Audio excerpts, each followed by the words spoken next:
Olá, meus amigos, sejam bem-vindos. É um prazer tê-los em minha companhia para o sexto episódio dessa série de Scientifics by Fuchs, que pretende dar ferramentas para qualificar as opiniões. Hoje estamos avançando na série dos chamados episódios mais maçantes de princípios de ciência, mas entrando numa esfera mais apetitosa, porque ela começa a descrever os métodos científicos para explicar os fenômenos do ponto de vista causal. Por que eles ocorreram? Por que estamos aqui? Por que ocorrem os fenômenos meteorológicos? Por que ocorrem as doenças? E assim por diante. Essas perguntas de associação causal, o que está causando,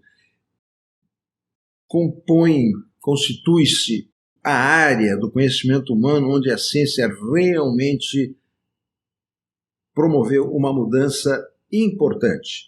Porque quando nos desenvolvemos, desde os priscas eras do Homo sapiens, algumas explicações foram atribuídas. Nós tínhamos uma praticidade de vida, o coletador, caçador e depois o agricultor, uma praticidade de vida para atender os instintos mais imediatos de viver, e perguntas mais de fundo eram respondidas por explicações frequentemente metafísicas, inclusive a vida era de certa forma ordenada por esse entendimento abstrato de que havia outros seres, outra vida posterior, etc, etc. Mas a ciência passou a trabalhar com dados concretos e, de fato, promoveu importantemente a qualificação do nosso entendimento da realidade. Nesse podcast eu não estou sendo, quem me conhece sabe muito bem que eu não sou bem assim. Até aqui estamos já no sexto episódio, Flávio Fuchs está meio tatibi-tatibi, né? Estou meio trancado, não está fluindo. Vai fluir, certo? Se foi útil chegar até aqui, vir os anteriores por algum motivo, que bom. Não, mas se ficarem aqui vão se divertir um pouco. Avisos que estou chegando ao fim dos episódios maçantes e vou usar a minha qualificada opinião, dado que eu sou um cientista, certo? Já estudei tudo isso, conheço os métodos, e li muito, e tenho 800 anos de vida, para avaliar os fenômenos, etc., tendo um vínculo com a realidade e tendo também o meu ponto de vista, e que vai ser certamente provocante em muitos aspectos. Então, para o episódio de hoje, eu estou destacando que, para a causação do fenômeno, as coisas ficaram muito evidentes para a humanidade quando eles eram produzidos. Um fato produzia, o outro ninguém discutia, certo? Por exemplo, como jogar um cara do precipício e ele morrer, certo? Jogar do precipício, cair de uma altura X, promovia a morte do inimigo, no caso, ou de si mesmo, se fosse, mas aí não dava para refletir se a gente caísse do precipício. Mas não obrigatoriamente podia-se morrer, etc. Existe uma variável nisso. Mas há um determinismo, há um determinante que é de natureza física, que explica os fenômenos. Ele trouxe aqui o exemplo dos índios, que eu, olhando na história, há tempo já me ocorre esse exemplo de desenvolvimento científico aplicado, que vira tecnologia, para que tivesse mais eficiência na sua defesa da sua tribo, defesa de si mesmo, na alimentação, que é o fato de que o humano, o índio, lá atrás, né, era capaz ou foi capaz de produzir um instrumento de autodesenvolvimento científico de aplicabilidade tecnológica. Então aqui nós estamos passando por avaliação da associação dos eventos, e eu estou me referindo ao arco, à flecha e ao curare.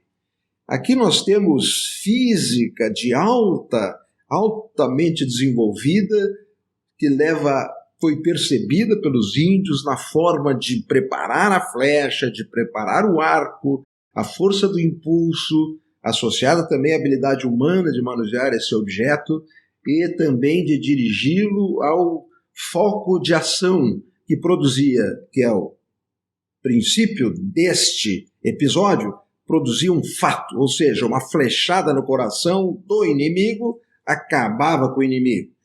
E não somente a flechada no coração, mas os índios também verificaram que havia um veneno, um veneno na natureza, e foram índios brasileiros. Interessante, né? O Brasil na frente na ciência.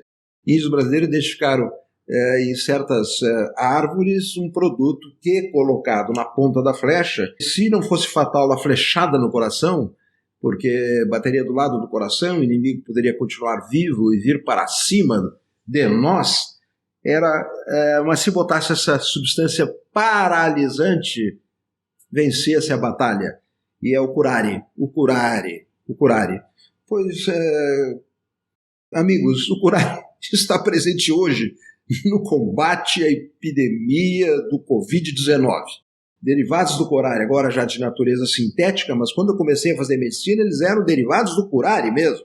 Os produtos iniciais, que eram os bloqueadores neuromusculares, esses são hoje produtos sintéticos que produzem bloqueio neuromuscular e permite manter mais adequadamente pacientes em relaxamento muscular completo dentro de unidades de terapia intensiva em ventilação mecânica. Vejam, então, os índios contribuíram para o manejo da epidemia dos casos graves de infecção pelo coronavírus. E hoje a física ao redor desse ato do índio, da flecha mais eficiente, é estudada aprofundadamente. E se alguém olhar uma competição de arco e flecha numa Olimpíada, vai verificar a necessidade, a tecnologia envolvida na produção da flecha, do seu material, do arco, das medidas físicas, do lançamento, do percurso para, enfim, alguém ganhar uma medalha de ouro. Estamos usando menos flechas hoje para a defesa, né? Mas os índios estão usando ainda lá na floresta e de vez em quando alguém morre com uma flechada. Bom, vamos passar agora para evidências mais concretos, mais diretamente relacionados às ciências contemporâneas, né? Mas eu acho que o episódio do índio deixa bem claro o que causou algo. Deu uma flechada, acertou, morreu, fim. Qual é a causa da morte? Uma flechada do índio. Agora vamos dar um pulo na história e chegar ao século XVII, XVIII, XIX, quando o homem começa a ter habilidade para identificar, separar produtos químicos, fazer, antes disso, né, eu estou falando de 17, 18, 19, por as coisas mais evidentemente desenvolvidas que se aproximam da nossa realidade. Mas isso vem vindo a ocorrer da história há muito tempo, certo? E a cicuta, por exemplo, já que estamos falando em outro exemplo, de origem natural também, né, foi usada para eliminar inimigos ou desafetos, né, de forma definitiva. Vou lhes falar aqui de um experimento físico-químico que é uma evidência maior que eu emprego há muitos séculos como exemplo das ciências exatas, ok? Da produção inexorável por um ato experimental. E aqui estou falando de associação e já estou introduzindo o conceito do experimento, que é o método de maior hierarquia para a demonstração dos fatos. Certo? Depois nós vamos para outras formas de avaliar a associação causal entre determinantes causas e seus desfechos, que tem menor precisão do que o experimento físico e químico. Aliás, porque o experimento físico-químico e a sua descrição matemática tem uma precisão que não se discute. Ok? Então, se nós pegarmos, por exemplo, cloroelemento e colocarmos ele com água, vai sempre ocorrer a formação de ácido clorídrico, ácido hipocloroso e solta-se uma fumacinha também de alguns gases. Então, esse vai sempre ocorrer, esse é o experimento. Cloroelemento, água, né, ácido clorídrico, ponto. Não tem opinião sobre isso, isso é um fato. Certo? Ele é predominantemente químico, mas ele é também físico, de certa forma. Química, física, biologia são divisões do entendimento da realidade para facilitar o estudo. Certo? E também para dar poderes às pessoas que são químicos, físicos, biólogos, etc., e que não se mete um no campo dos outros. E aí temos que ter universidades com todos esses departamentos e assim por diante. Esse experimento aí citado, aí demonstrado, químico, é uma base para o entendimento das chamadas ciências exatas. Ciências exatas, onde as evidências produzidas são exatamente de natureza exata e que dão as bases para o entendimento que vem depois. O raciocínio começa com a evidência já demonstrada. E matemática, química, física que são teóricas também, certo? Elas foram se desenvolvendo e elas têm hoje dois componentes, né? A química e a física, especialmente teórica, que é o entendimento a partir dos dados que se conhece de uma proposição teórica que orienta a pesquisa de novos dados, de novas evidências, certo? Como, por exemplo, sou apaixonado até pelas ciências físicas teóricas, como, por exemplo, o acelerador de partículas. Eu não entendo, né? Mas a gente pode ser apaixonado por coisas que não entende. Mas, se não me engano, então Einstein disse que haveria uma partícula a mais lá no núcleo e que, teoricamente, ela era descrita, mas ninguém conseguiu vê-la. Construir, parece que para isso, né, aquele mega acelerador de partículas, que custou, parece, bilhões de dólares, para demonstrar a teoria de Einstein. E os físicos teóricos também, assisti belas palestras deles, numa época que eu estava lá em Boston, inclusive físicos brasileiros, falando muito interessantemente. Eles são até como meio um pouco como aqueles físicos da série do Big Bang Theory, né? E eles estavam muito preocupados com Voyager, as sondas Voyager, naquela ocasião, 2013, que elas estavam por sair do sistema solar, o que iria acontecer, de fato não sabia o que tinha depois. Havia então, em tese, o medo de que furasse uma grande bolha e de repente esvaziasse o sistema solar e nós viéssemos todos a falecer.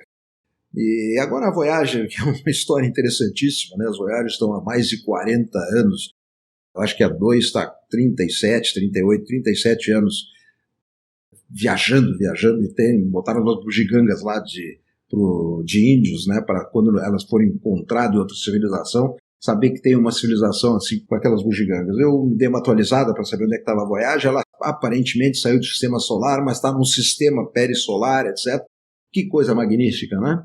Que coisa magnífica pensar que o homem produziu isso, que a ciência produziu isso. A Voyager que viaja com energia nuclear, que está economizando energia nuclear, mas que consegue se comunicar com a Terra a bilhões de quilômetros. É indescritível. Mas vamos passar para outras coisas que estão mais próximas de nós, né? As ciências biológicas. As ciências biológicas também são, em parte, descritivas, mas elas também estão se tornando, assim, pela bioquímica, pela biofísica, que são derivadas e vários outros subnomes, a biologia molecular, etc., estão chegando aos detalhes mais ínfimos do entendimento do funcionamento, da estrutura dos seres. E aqui um exemplo, então, aplicado dessa ciência biológica dura, que descreveu a estrutura de vírus.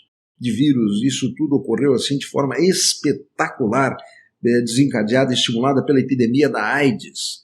Os laboratórios se botaram todos e ali foi uma mudança de patamar. Passou-se a conhecer os vírus, ver como funcionavam, descobrir fármacos que os antagonizavam, os medicamentos e as vacinas. Antes disso já havia vacinas para alguns vírus, não nasceu tudo isso, estou falando da década de 80 especialmente, mas ali se aceleraram essas pesquisas que determinaram hoje que nós temos, por exemplo, tratamento para hepatite pelo vírus C, coisa que nós não tínhamos, que promove a cura em praticamente todo mundo. Mas o conhecimento viral determinou que nós tenhamos à nossa disposição os testes de determinação da presença do vírus, a testes de determinação de anticorpos, e aqui passamos então exatamente o ponto que são situações complementares, às vezes nem sabe onde termina uma e começa a outra, que é a ciência e a tecnologia. A ciência formalmente é essa produção não dirigida a um objeto tecnológico, mas isso não é bem assim, sempre está mais ou menos direcionado a um produto tecnológico, que é um produto científico aplicado tecnologicamente, que se incorpora à nossa realidade e que com ela nós vivemos. Dou aqui um exemplo demonstrativo da ideia, que é o concreto, até uso essa expressão do concreto porque é uma evidência concreta. O concreto como parte da estruturação da forma das nossas residências, né? A estrutura de sustentação das residências, que não é só o concreto, mas é feito em grande parte, especialmente no Brasil, com uma mistura de ferro, areia, água e cimento, certo? E que cientificamente se determinou, olha, tem que ser tanto, de tal qualidade para ter uma resistência X e etc, etc. E isso logo em seguida virou uma tecnologia que permite que hoje a gente eu estou embaixo de um teto aqui que eu tenho certeza absoluta que ele não vai cair na minha cabeça, porque às vezes a gente esteja num arranha-céu de 102 andares e bate um vento forte ou um terremoto. Bom, o terremoto aí a gente eu acho que deixaria de lado, nunca estive no terremoto desta forma, deixaria de lado minhas convicções científicas e rezaria para alguém enquanto me colocasse embaixo da cama da mesa. Mas eu teria uma confiabilidade na ciência, porque aquele edifício foi planejado para sacudir, como sacodem, mas não cair. E outras evidências, outros fatos científicos que fazem e sustentam a nossa existência hoje, aplicados em vários contextos. Os meus exemplos serão mais biológicos daqui para adiante, mais vinculados a uma ciência derivada, que foi predominantemente uma ciência humana, foram as ciências, são as ciências da saúde, as ciências médicas, e hoje estão se transformando em grande parte, em boa parte, em ciências exatas. Em algumas situações nós já temos uma precisão exata para a prática diagnóstica e terapêutica, até pelos exemplos que eu já comentei aqui, que procedem lá da biologia, então uma aplicabilidade das ciências da saúde, saímos da ciência, estamos em tecnologia. E outros 1000 exemplos existem por aí, ainda nas ciências físicas, a maravilha da predição, da construção, né, de chips, de semicondutores e tudo mais que cada vez mais miniaturizado permite que a gente tenha um maior tempo, uma maior qualidade para pensarmos até, para fazermos o que quiser. Então, dando abertura também para outras áreas do pensamento humano. Nós não precisamos ter tudo isso para depois pintar um quadro. A gente pode sair pintando um quadro, mas é muito mais fácil se alguém é um artista, um criador, né? Que ele tenha uma facilidade para a sua existência e que se dedique ali também, valendo tecnologia, usar a melhor tinta, etc., a pintar um quadro que venha a nos tocar emotivamente na nossa sensibilidade. Mas para o mundo, além dessas coisas que se integram, ciência e arte. No meu exemplo, nós precisamos de coisas muito pragmáticas. Nós temos que resolver problemas do dia a dia. E daí vem, então, mais uma vez o reforço desta série. Se nós chegamos a uma informação cientificamente obtida, fidedigna, a partir dela as opiniões não podem voltar atrás, não podem negar a existência daquele fato, certo? E nós vamos raciocinar, usar o nosso